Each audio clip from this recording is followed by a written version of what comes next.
Buongiorno a tutti e bentornati al Bamba della settimana, l'antipremio che assegna per Radio Libertà il direttore Vittorio Feltri, che dovrebbe già essere in collegamento. Ci sei, direttore? Sì, sono pronto e saluto tutti quanti.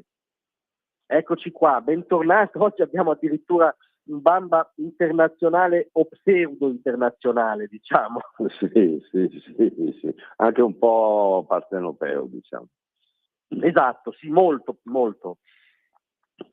E insomma, è puntuale come il destino, ogni giovedì arriva il Bamba e questa volta lo abbiamo assegnato senza titubanze perché abbiamo pensato a Di Maio. Io non so se tutti gli italiani si ricordino di questo personaggio, il quale stette anche al governo parecchio tempo, dove si distinse per una cosa soltanto. A un certo punto cosa fece? Si affacciò al balcone e disse alla piazza che era stata abbattuta la povertà. Intendeva dire che con il famoso assegno dato a cani e porci si sarebbe annullata la povertà in Italia, il cosiddetto reddito di cittadinanza, che invece fu un disastro, come tutti ricorderanno, al punto che il nuovo governo ha dovuto abolirlo immediatamente perché costituiva solo una fonte di debito e chi percepiva il reddito di cittadinanza spesso lavorava in nero, così aveva due redditi. Vabbè, pazienza. Ma non è questo il punto che ci ha indotto ad assegnargli il premio Bamba. Glielo assegniamo perché dopo che aveva cessato la sua esperienza governativa, l'Europa lo aveva incaricato di diventare l'uomo, il vigile, di quello che accade nel Golfo, no? A livello internazionale. Ebbene, da quel giorno, e sono passati ormai alcuni anni, non si è più segnalata la sua presenza, non una iniziativa, non qualcosa di concreto.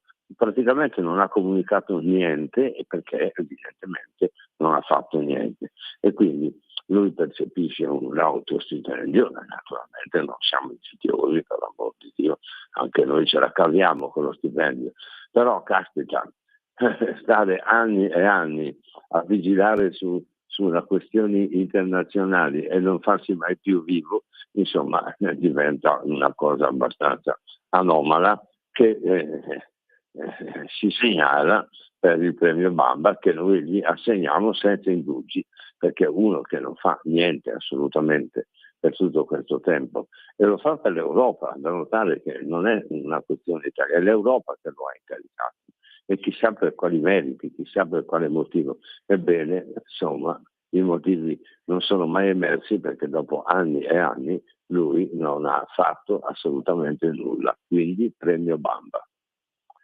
Sì, la cosa forse ancora più surreale in tutto questo è che, a indiscrezione di pochi giorni fa, l'Unione Europea, nelle vesti dell'alto rappresentante per gli affari esteri, la Eston Kaja Kallas, che evidentemente non ha seguito molto bene la politica italiana degli ultimi lustri, per sua fortuna, addirittura ha deciso di confermare l'incarico a Di Maio per altri 2 anni a causa delle sue, virgolette, eccellenti prestazioni. Ma tu le hai viste queste eccellenti prestazioni? No, non solo non le ho viste, però diciamo che mi sorge spontanea una considerazione.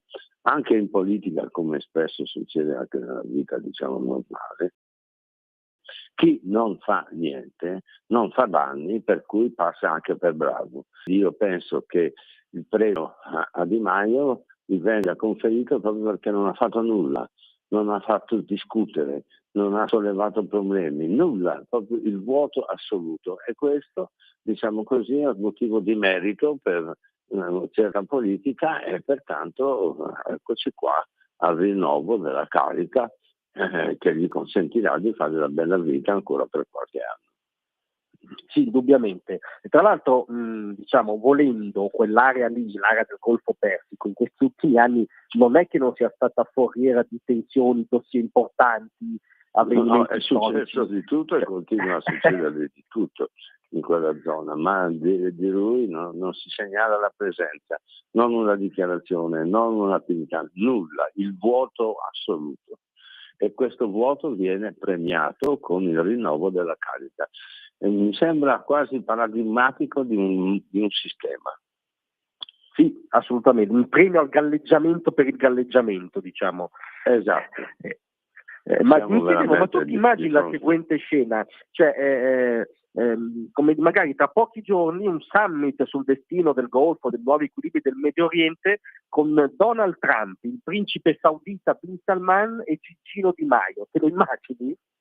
Sì, è una bella scena, mi piacerebbe assistervi naturalmente, ma siamo impazziti. Guardate, questo nostro mondo non fa più neanche arrabbiare, fa solo ridere. Sì, poi diciamo che una risata li seppellirà, dicevano i contestatori di una volta. Però mi viene un'osservazione, non so se la condividi. Sicuramente fu, diciamo, un annuncio un po' sproporzionato quello dell'abolizione della povertà, però l'abolizione della sua povertà, viceversa, come dire, è stato un obiettivo sistematico e raggiunto per Di Maio. Ah sì, lì ha fatto centro in pieno, c'è riuscito, perché sai, lui non si è mai laureato, pare che fosse, diciamo, una persona particolarmente preparata per fare qualsiasi cosa, eppure invece abbiamo visto che ha fatto un carrierone e continua a farlo, no? Tra l'altro si conferma in questa sua ascesa, e questo è un mistero buffo, che naturalmente noi non siamo in grado di svelare, siamo in grado di svelarlo, ma non di comprendere i motivi per cui si verifica questo miracolo.